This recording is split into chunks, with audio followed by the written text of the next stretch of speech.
vengeance. Ma femme pensait que j'étais sous la douche lorsque je suis revenu dans notre chambre pour prendre mon chargeur de téléphone. Ce que j'ai découvert à la place, c'était elle, penchée sur son portable, tapant frénétiquement avec ce sourire furtif qu'elle affiche quand elle échange des potins avec ses amis. L'eau du robinet coulait encore dans la salle de bain, car je l'avais laissée ouverte, si bien qu'elle n'avait aucune idée que j'étais juste derrière elle. C'est alors que j'ai vu le nom du groupe de discussion en haut de son écran, Opération Dressage de Marie. Mon sang s'est glacé en lisant les messages qui défilaient sur son téléphone. Ces femmes, ces soi-disant amies, avaient passé des semaines à comploter contre moi, comme si j'étais une sorte de cobaye de laboratoire. Les messages étaient pires que tout ce que j'aurais pu imaginer. L'une d'elles écrivait « Rappelle-toi, pas d'intimité tant qu'il n'a pas appris à obéir. Les hommes sont des créatures simples, ils réagissent aux récompenses et aux punitions. Comme des chiens », ajoutait une autre. Une troisième renchérissait « Exactement. Il faut le dresser correctement, le faire travailler pour chaque geste d'affection. » Ma femme répondait « Ça marche. Il fait déjà plus de choses à la maison. Je lui ai dit pas d'intimité tant qu'il ne prouve pas qu'il me respecte. Et il est devenu tellement plus docile, j'étais là, figué, lisant des mois de manipulation exposés en noir sur blanc. Elles avaient discuté de tout, depuis le retrait d'affection physique jusqu'à des exigences déraisonnables concernant les tâches ménagères, les finances, et même ma vie sociale.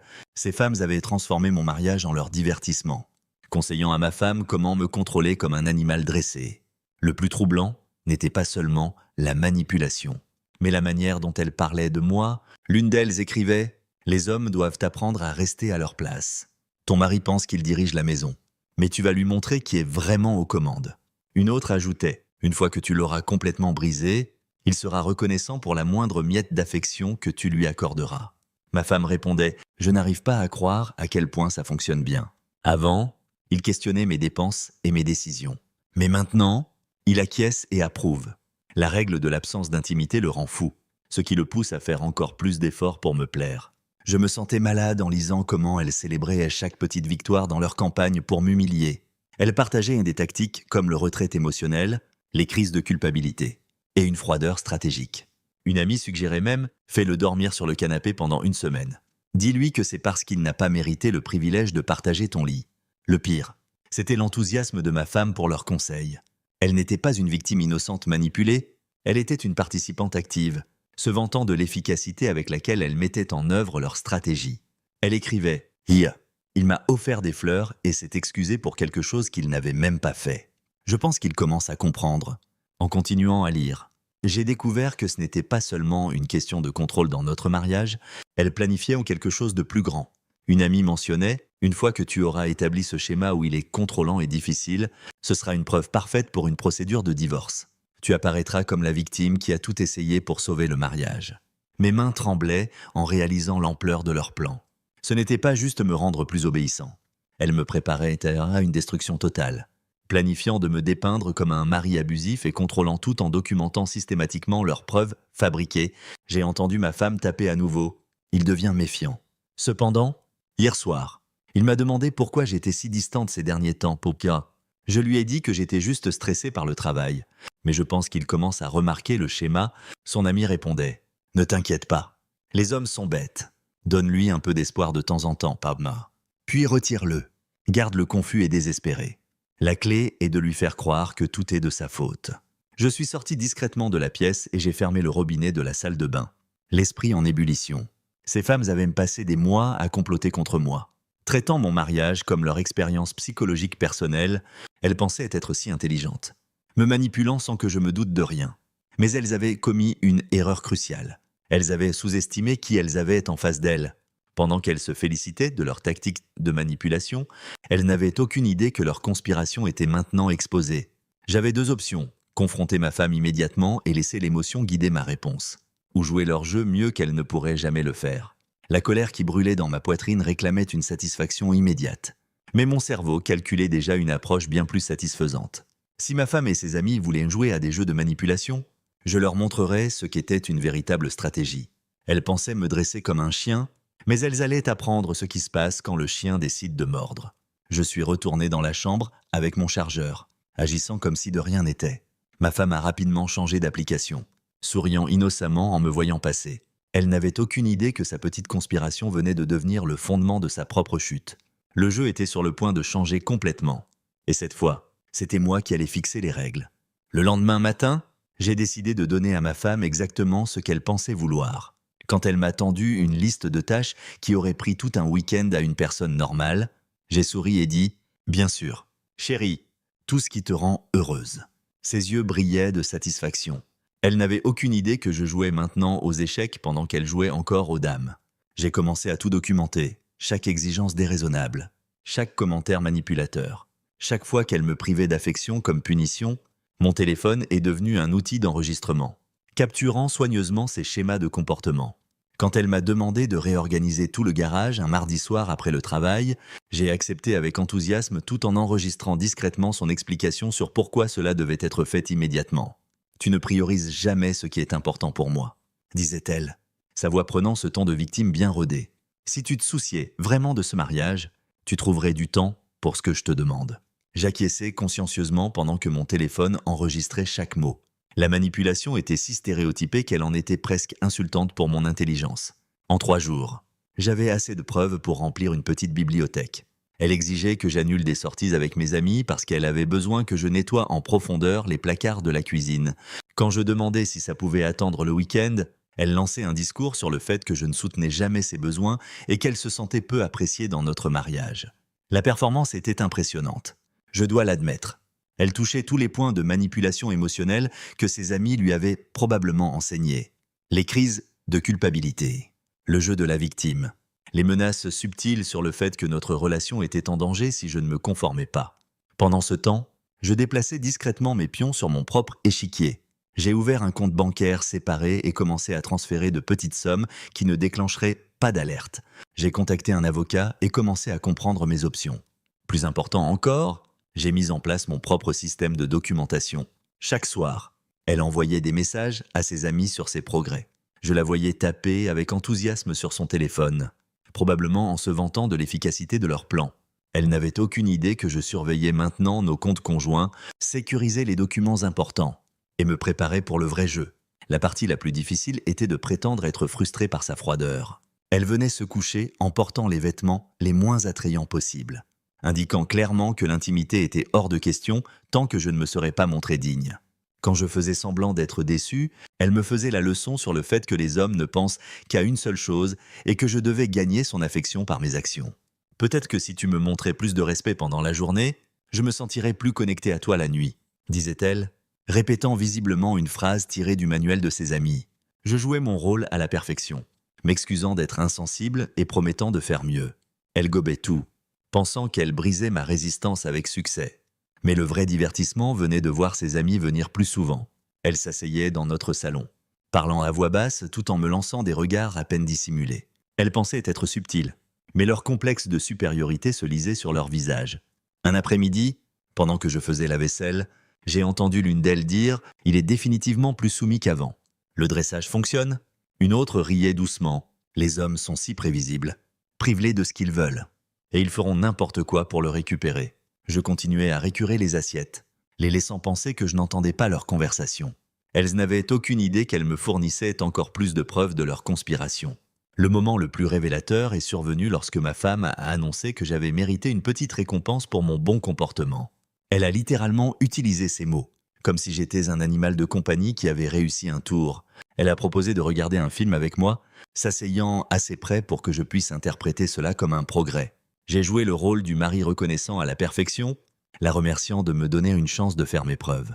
À l'intérieur, je calculais exactement comment ce comportement condescendant serait perçu par un médiateur de divorce. Au fil des semaines, les exigences ont augmenté. Elle voulait que je m'occupe de toutes les courses parce qu'elle était trop stressée par la gestion de mon amélioration. Elle avait besoin que je prenne en charge l'organisation des événements sociaux parce que planifier l'accablait. Chaque nouvelle responsabilité s'accompagnait d'une leçon sur la manière dont cela m'aidait à devenir un meilleur mari. Les demandes financières ont commencé modestement. Elle avait besoin d'argent pour une journée au spa, car gérer nos problèmes conjugaux l'épuisait. Puis, c'était dans des dîners coûteux avec ses amis où elle pouvait discuter de stratégies pour aider d'autres épouses à dresser leur mari. Chaque dépense était présentée comme un investissement dans notre relation. J'approuvais tout avec enthousiasme, documentant secrètement chaque transaction et ses explications sur pourquoi l'argent était nécessaire. Mon compte séparé grossissait pendant que nos fonds conjoints étaient stratégiquement épuisés sous prétexte d'améliorer notre mariage. La partie la plus insultante était la fierté qu'elle tirait de ses compétences en manipulation. Elle a commencé à donner des conseils à d'autres épouses sur la manière de gérer correctement leur mari. Je l'ai vue se transformer de ma femme en quelqu'un que je reconnaissais à peine, enivrée par le pouvoir que ses amis lui avaient convaincu qu'elle méritait. Mais sa plus grande erreur fut de devenir trop confiante dans son succès. Elle a cessé d'être prudente pour cacher ses conversations, laissant son téléphone déverrouillé pendant qu'elle se douchait, parlant plus ouvertement avec ses amis quand elle pensait que j'étais distrait. C'est alors que j'ai découvert toute l'étendue de leur plan. Elle ne se contentait pas de me dresser pour être obéissant. Elle construisait un dossier pour prouver que j'étais psychologiquement abusif, documentant des cas où j'avais soi-disant tenté de contrôler ses finances, ses amitiés et son indépendance. L'ironie était parfaite. Pendant qu'elle pensait me manipuler pour me soumettre, je rassemblais des preuves de la conspiration de manipulation psychologique la plus élaborée que j'ai jamais vue. Elles étaient si concentrées sur leur victoire perçue qu'elles n'ont jamais remarqué le piège se refermer autour d'elles. Ma femme n'avait aucune idée que son mari obéissant et dressé était sur le point de lui enseigner ce qu'était une vraie stratégie. Les amies ont commencé à venir comme si elles étaient chez elle. Ce qui était autrefois des cafés occasionnels est devenu des visites d'inspection régulières où elles évaluaient mes progrès comme des juges de bétail à une foire agricole. Elles ne cherchaient même plus à cacher leur agenda. Mercredi dernier, 3 d'entre elles sont arrivées à l'improviste pendant que je préparais le dîner. Elles se sont assises à ma table de cuisine, me regardant cuisiner leur repas tout en commentant ma technique. Il est définitivement plus attentif aux détails maintenant. Observez l'une, comme si je ne pouvais pas l'entendre. Tu l'as bien dressé. Ma femme rayonnait de fierté. Ça demande de la patience.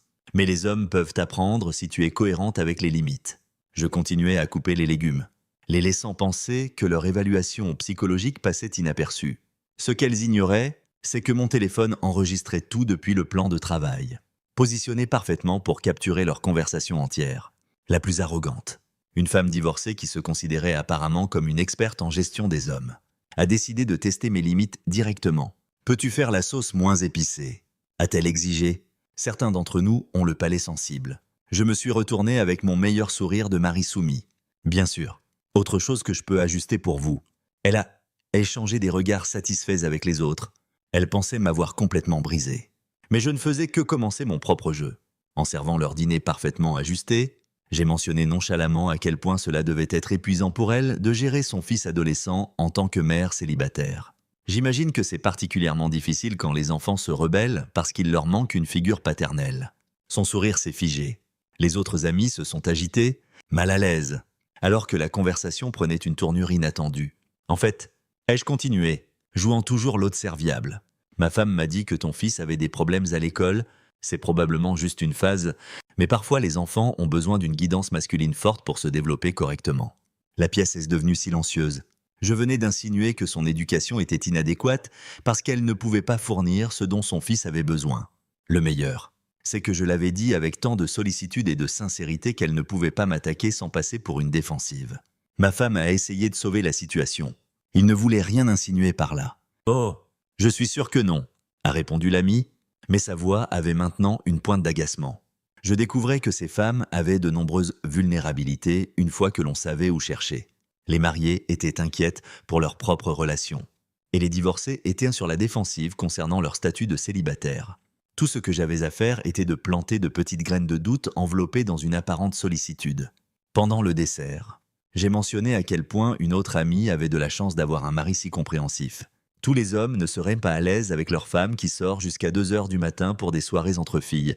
Il doit vraiment avoir confiance en ton jugement. L'implication était subtile mais claire. Soit son mari était un idiot, soit son comportement était douteux. Elle a passé le reste de la soirée à justifier son emploi du temps social à des femmes qui pensaient probablement déjà qu'elle agissait de manière inappropriée. Ma femme commençait à remarquer que ses amis semblaient moins à l'aise en ma présence. Mais elle attribuait cela à ma confiance retrouvée plutôt que de réaliser que je démantelais systématiquement leur dynamique de groupe.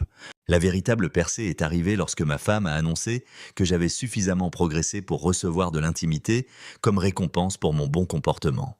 Elle l'a littéralement programmé comme une réunion d'affaires, me disant que le jeudi soir serait approprié pour une connexion physique si je maintenais mon attitude améliorée.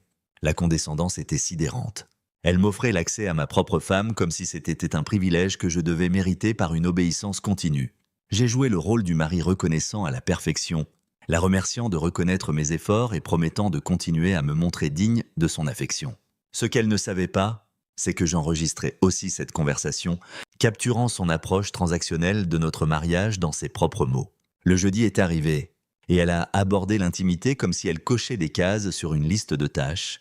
Il n'y avait ni passion, ni connexion authentique, juste une obligation mécanique conçue pour renforcer ma dépendance à son approbation. Ensuite, elle a immédiatement envoyé un message à ses amis pour parler du succès du système de récompense, décrivant comment elle avait utilisé l'intimité physique pour renforcer les schémas de comportement positif. Je faisais semblant de dormir pendant qu'elle tapait des mises à jour détaillées sur ses méthodes de dressage. Le lendemain matin, elle planifiait déjà la prochaine phase de mon éducation. Elle voulait que je commence à demander la permission avant tout achat supérieur à 50 €, même pour des dépenses liées au travail. Le contrôle financier devenait plus explicite. « Ce n'est pas que je ne te fais pas confiance », expliquait-elle. « Il s'agit de communication et de prendre des décisions ensemble en tant qu'équipe. » J'ai acquiescé pensivement, comme si cela avait un sens parfait. « Tu as absolument raison. Le partenariat signifie vérifier avec l'autre avant des décisions importantes. » Elle a souri, pensant qu'elle m'avait convaincu que la soumission financière était en réalité une collaboration. Mais ses amies devenaient plus audacieuses dans leurs tests. Lors de leur prochaine visite, l'une d'elles a suggéré que je devrais m'occuper de tout le ménage puisque ma femme faisait le travail émotionnel de gérer l'amélioration de notre relation. « C'est juste équitable », argumentait-elle. « Ta femme investit tellement d'énergie pour t'aider à devenir un meilleur mari. Le moins que tu puisses faire est de t'occuper de la maison. » J'ai accepté immédiatement, ce qui semblait les satisfaire. Ce qu'elles ignoraient, c'est que je documentais chaque exigence déraisonnable, chaque suggestion manipulatrice. Et chaque instance où elles me traitaient comme un domestique dans ma propre maison, la pression psychologique augmentait aussi. Elles ont commencé à faire des commentaires sur mon apparence, suggérant que je devais mieux m'habiller pour montrer du respect à ma femme. Elles critiquaient mes compétences sociales, laissant entendre que je l'embarrassais en public. Chaque aspect de mon existence devenait sujet à leur jugement collectif. Ma femme se délectait de l'attention et de l'autorité. Elle était passée de partenaire à superviseur, gérant chaque détail de ma vie pendant que ses amis applaudissaient ses progrès. Mais elle commettait une erreur cruciale. Elle pensait que la conformité signifiait la défaite, que la soumission indiquait un esprit brisé. Elles n'avaient aucune idée que chaque humiliation était soigneusement documentée, chaque manipulation enregistrée, chaque stratégie exposée. Le piège était presque prêt à se refermer, et elles s'enfonçaient chaque jour davantage. La vérité m'a frappé comme un train de marchandises un vendredi soir quand je suis rentré tôt du travail. Ma femme était au téléphone avec quelqu'un, parlant à voix basse dans notre bureau à domicile. La porte était légèrement entr'ouverte, me permettant d'entendre des fragments de conversation qui m'ont glacé le sang. « Oui, nous avons documenté des cas de comportement contrôlant, » disait-elle. « Il surveille mes dépenses, remet en question mes amitiés, et devient de plus en plus possessif concernant mon indépendance. » Je me tenais dans le couloir, le cœur battant, réalisant qu'elle parlait à un avocat. Pas n'importe quel avocat, mais un avocat spécialisé dans les divorces impliquant des abus financiers et émotionnels. Mes amis ont été témoins de ces tentatives pour m'isoler de mon système de soutien, continuait-elle. Elles peuvent témoigner de ces schémas de manipulation et de contrôle. L'ironie était si épaisse que j'ai presque ri à haute voix. Elle décrivait son propre comportement tout en me faisant passer pour l'abuseur. Chaque tactique de manipulation qu'elle avait utilisée contre moi était reformulée comme preuve de mon abus psychologique. Je me suis discrètement éloigné et j'ai sorti mon téléphone, le mettant en mode enregistrement en m'approchant à nouveau de la porte du bureau. Cette conversation devait être capturée exactement comme elle se déroulait.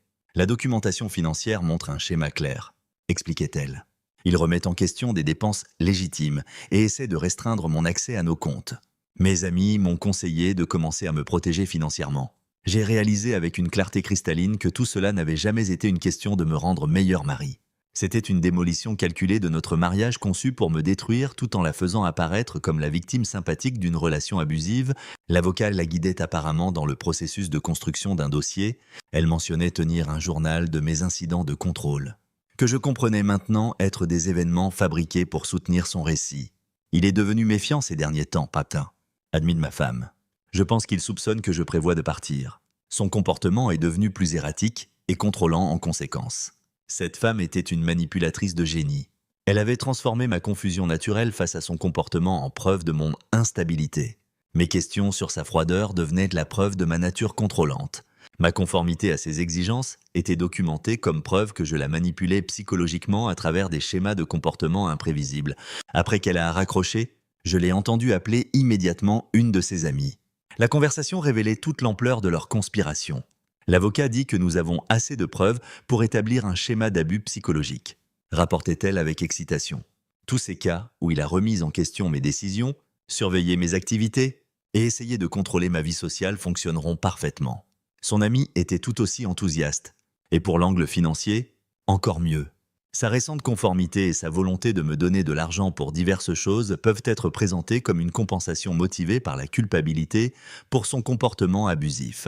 L'avocat dit que les abuseurs passent souvent par des cycles de contrôle et de surcompensation. J'étais là, stupéfait par leur capacité à tordre la réalité.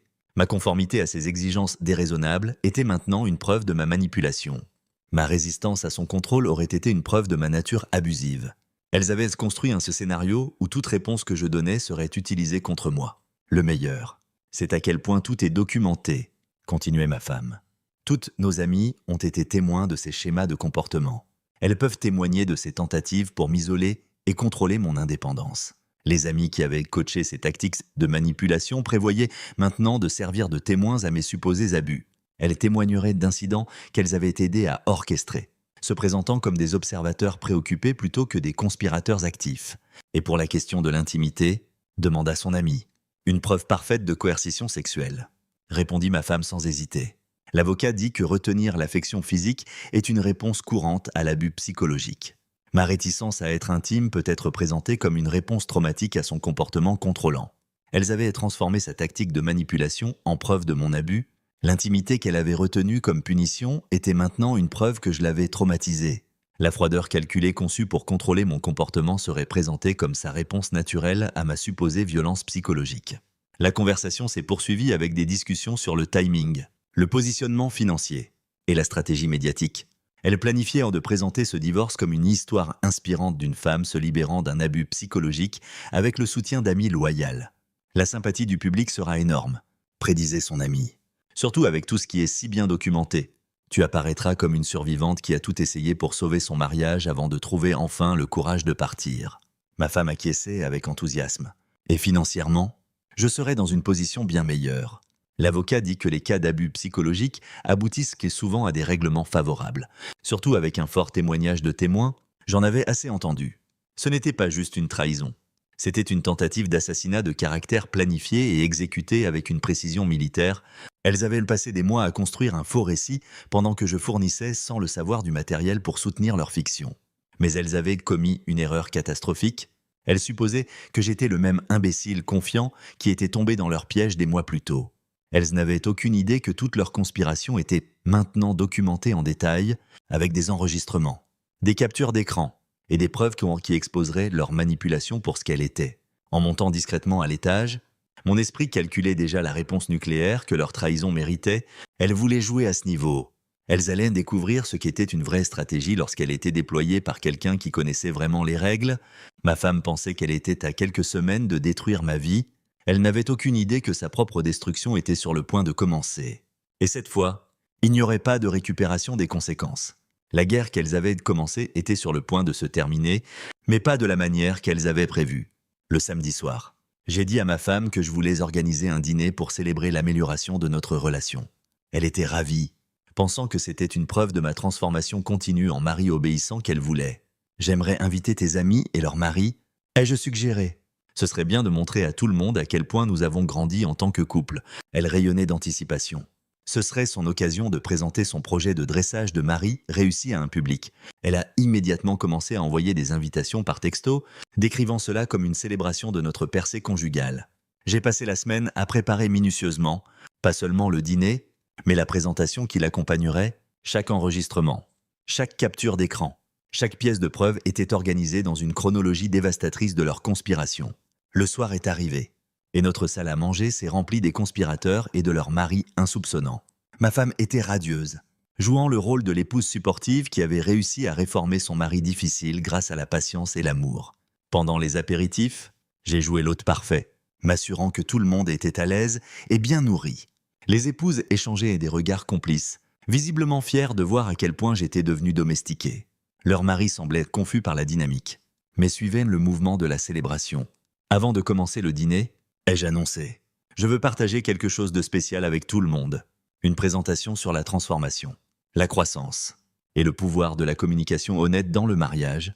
Ma femme rayonnait, supposant que j'étais sur le point de la remercier publiquement de m'avoir rendu meilleur homme. J'ai connecté mon ordinateur au téléviseur et commencé avec une diapositive intitulée « L'art de la manipulation psychologique », une étude de cas. La pièce est devenue silencieuse. Au cours des derniers mois, j'ai documenté une expérience fascinante sur le contrôle du comportement. Ai-je continué, ma voix calme et professionnelle. Ce soir, je veux partager ce que j'ai appris sur la conspiration, la manipulation et les conséquences de sous-estimer votre cible. Le premier enregistrement audio a rempli la pièce. La voix de ma femme discutant de comment me dresser comme un chien, ses amis riant de l'idée que les hommes sont des créatures simples qui réagissent aux récompenses et aux punitions. Les visages des épouses ont blanchi. Leurs maris se sont penchés en avant, la confusion se transformant en colère alors qu'ils reconnaissaient les voix de leurs propres femmes participant à la conspiration. Ceci est particulièrement intéressant. Ai-je dit, passant aux captures d'écran du groupe de discussion. Remarquez comment elles discutent des techniques psychologiques pour briser la résistance et établir le contrôle par une humiliation systématique. Un mari s'est levé brusquement. C'est réel, complètement authentique. Ai-je répondu, jouant un autre enregistrement où sa femme suggérait des tactiques de manipulation financière. Tout est horodaté et vérifié. La pièce a explosé. Les maris confrontés à leurs femmes, exigeant des explications. Les conspiratrices essayaient de prétendre qu'elles soutenaient simplement ma femme à travers des difficultés conjugales. Mais les preuves étaient accablantes. « Attendez, il y a plus !» ai-je annoncé au milieu du chaos. La consultation avec l'avocat de divorce où ma chère femme prévoyait de me faire passer pour un abuseur psychologique en utilisant des preuves fabriquées. J'ai joué l'enregistrement où elle décrivait comment elle présenterait ma conformité comme preuve de manipulation, mes questions comme preuve de contrôle. Sa froideur comme une réponse traumatique à mon supposé abus. La dévastation était complète. Les mariages de ses amis ont explosé en temps réel alors que leurs maris réalisaient qu'ils étaient mariés à des manipulatrices calculatrices. L'amie divorcée qui avait initié tout ce stratagème restait assise en silence, stupéfaite. Alors que son rôle de meneuse devenait clair, l'ironie magnifique. Ai-je conclu? C'est qu'elles ont suivi leurs propres conseils à la perfection. Elles ont dit à ma femme de me rendre célibataire. Et par leurs actions, elles ont réussi. Les papiers de divorce ont été déposés hier. Ma femme a essayé de parler, mais aucun mot ne sortait. La femme qui avait passé des mois à orchestrer mon humiliation était maintenant complètement exposée. Son réseau de soutien s'effondrant autour d'elle. J'ai suivi leurs conseils exactement. Ai-je continué? Elle disait pas d'intimité tant que je n'obéissais pas. Eh bien, j'ai obéi à leur conseil de la rendre célibataire. Définitivement. Le dîner s'est terminé avec 3 mariages en ruine et une conspiration exposée. Les amis de ma femme se sont dispersés, leurs propres relations détruites par la révélation de leur tactique de manipulation.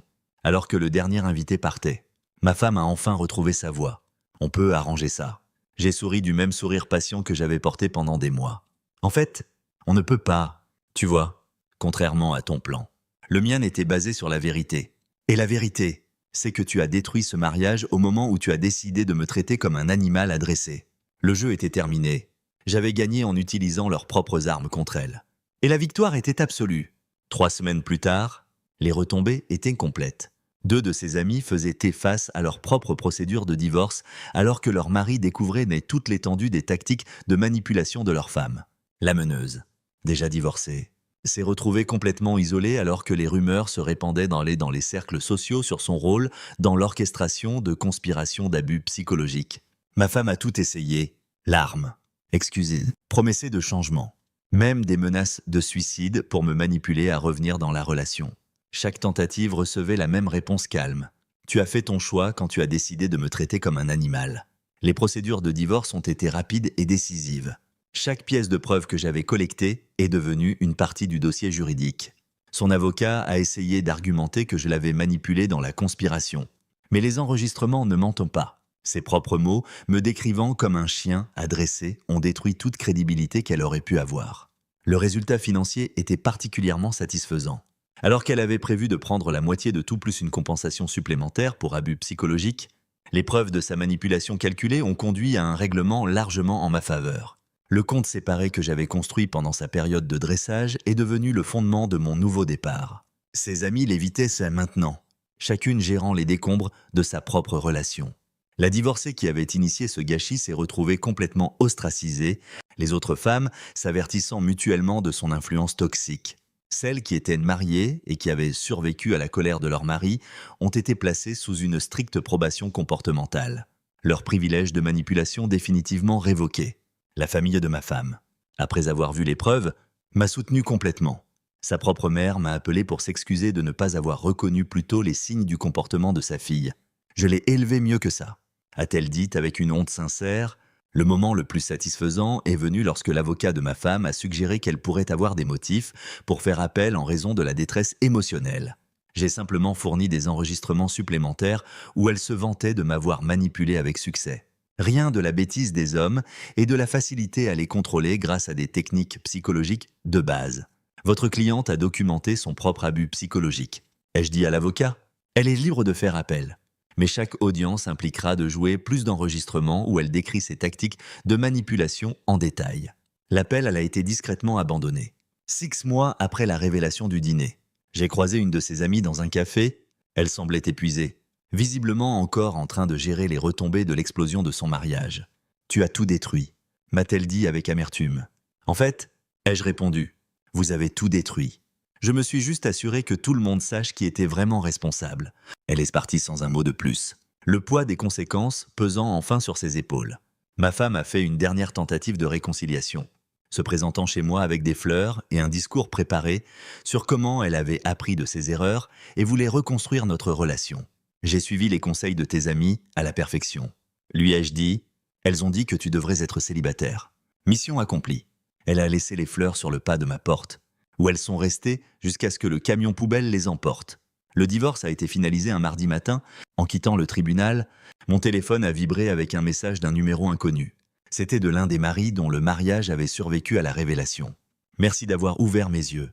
Ma femme est maintenant en thérapie et nous travaillons sur une communication réelle plutôt que des jeux de manipulation. Tu as sauvé mon mariage en détruisant le tien. J'ai souri, supprimé le message et rentré chez moi dans ma nouvelle vie. Une vie où personne ne confondrait plus jamais ma gentillesse avec de la faiblesse ou mon amour avec de la stupidité. Elles voulaient me dresser comme un chien. Au lieu de cela, elles ont appris ce qui se passe quand on accule un loup